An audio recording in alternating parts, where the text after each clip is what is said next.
The Blue Yeti is a very high quality USB microphone. There's a reason that this microphone is the #1 USB microphone in the world. But commonly with this microphone, we see people making 5 big mistakes that constantly compromise the audio quality coming from this microphone and give them bad recordings. I'm Jordan from Kettner Creative, and in this video, we're going to show you those 5 common mistakes that people make and how you can avoid them so you can get proper high quality recordings from your Blue Yeti microphone.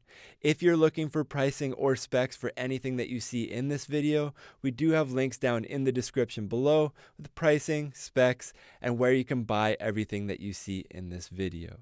Now, the first big mistake that we see people making with this microphone all the time is putting it into the wrong microphone mode.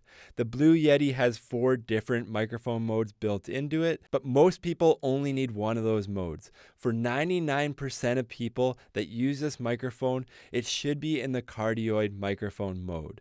It looks like an upside down heart on the back of the microphone, so make sure you select that. And what that does is it really narrows the focus of the microphone to only record things that are right in front of it. It reduces the sound from everything else around the microphone and focuses its attention on what is right in front. This allows you to ignore room noise and reflections that are around the room and focus it on your voice so you can get those high quality recordings. If you do hear a recording that's really roomy or has lots of ambient noise, there's a chance that there's a different microphone mode selected and it is actually trying to pick up, it's actively trying to pick up sounds that are bouncing around the room, and those don't add to your recording if you're doing a podcast or a video like this one that I'm doing right now. The second most common mistake that we see people making is with the microphone direction and orientation. What this means is a lot of people will actually be speaking into the back of the microphone where the gain setting is. This is not where you want to be speaking in the microphone. When you speak in the microphone, the blue logo should be facing you, and you should be speaking into the side of the microphone, not the top of the microphone. Commonly, we see people speaking into the back. Here you can see the blue logo right there. That is where you should be looking when you speak into the microphone. And right now, you can hear how it sounds when you speak into the back of the microphone. It does not sound good at all, and the microphone is not designed to capture sound from this direction when it's in the cardioid mode. Now, if we put the microphone down, another common mistake is we see people speaking into the top of the microphone.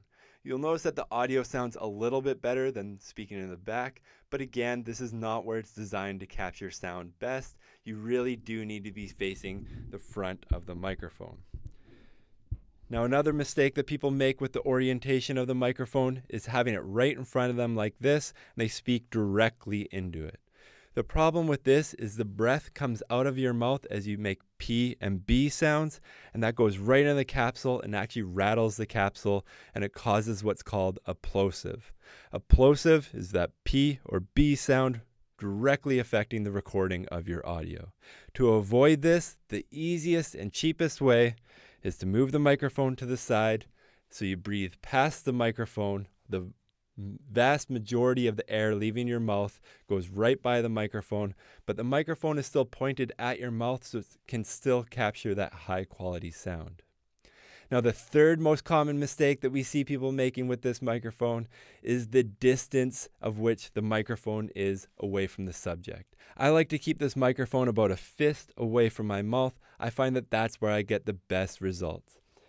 If you're using the factory stand with this microphone, the microphone will be about a foot away from your mouth. That means that to compensate for being farther away, you're going to have to turn up the gain. That will make the microphone more sensitive, and you'll start to pick up ambient sounds like cars driving by or dogs barking or planes flying overhead, that type of thing, which can be distracting from your recording. Now, if you can get it up on a stand like this, or a lot of people will use a boom arm to get the microphone right where they need it to be, that will greatly help the sound quality of your microphone. Now, you don't want the microphone to get too close to your mouth because it does get really bassy and boomy if you get really close to the microphone. So you want to avoid that as well. There's a sweet spot with this microphone that's about a fist away. Now, the downside of this is that this microphone is an older microphone. It sounds great and everything like that, but it is a larger physical design. So when you get the microphone close to your face like this, it just takes up more frame of the video. Like this one, you can really see that this is a large microphone right in front of my face. That's the one downside of this method, but it will give you much better audio from the microphone. Now, the fourth mistake that we see people making with this microphone is not using a pop filter. There are two common types of pop filters that you can use with the microphone.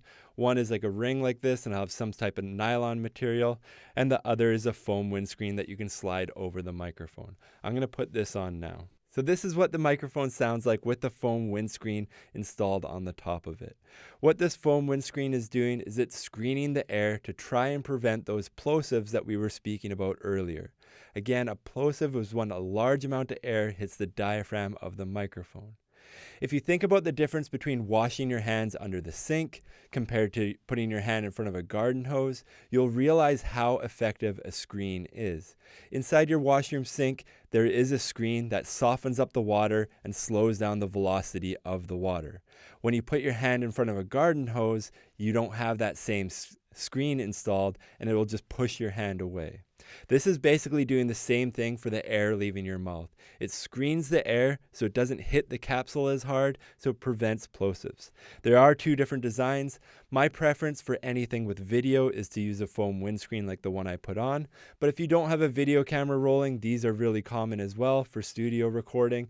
I don't like them because a lot of people will slap their logo on it like this, and it will cover like a third of your face, which isn't always ideal when you're recording video. But this will improve the sound of your microphone, and we recommend it. They're super inexpensive. Again, if you are looking for pricing for these, we do have some links down in the description below. Now, the last mistake that we see people making with this microphone is not using some type of a shock mount. What this shock mount does is it basically has two plates that are isolated or air gapped, and they're only connected by an elastic band. This prevents shocks or taps from coming through the table into the microphone, and it isolates it from all those bumps and pen movements and paper shuffling that happens on a table on a regular basis, and it really takes that sound out of being recorded from the microphone. Now, bonus points if you have a shock mount and a boom arm, because that will really help to prevent the shocks of your movement around the table. But this is a very easy way to prevent distractions for your podcast or video recording. Now, we do have a sixth bonus tip that has nothing to do with this microphone, but it has everything to do with how the Blue Yeti will sound. That sixth bonus tip for improving the sound of the Blue Yeti is to treat your room. There is nothing worse than recording with a square room that's just bare drywall. That room will sound horrible in your recording almost no matter what you do with the microphone. In here, we put 16-ounce velour all the way around the studio. A lot of people will put foam on the walls. A really easy solution for a lot of podcast recording is just to put a thick towel down on the table in front of you. That'll eat up a lot of the bounce and the resonance coming from your voice. There's a lot of things that you can do, but any amount of room treatment by putting soft objects like moving blankets, towels, drape, or foam in the room will help the recording of your podcast or video or whatever you're recording. Now, as you can see in this video, the Blue Yeti microphone can sound great. Oftentimes people are just making small, simple mistakes, like using the wrong microphone mode, the wrong direction, or avoiding buying a $5 pop filter, something like that. These quick tips are really helpful to getting the most out of this microphone. If you know somebody that has a Blue Yeti microphone, you've seen their YouTube video and you've seen them using it wrong, I just ask that you please consider sharing this link with them, give them some tips on how to better use that microphone so we can all have a better experience using and recording with this microphone.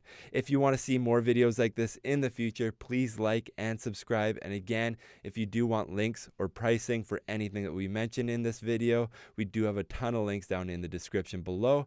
And if you have any questions about anything that we've covered, please leave a comment in the comment section below. Thank you so much for watching.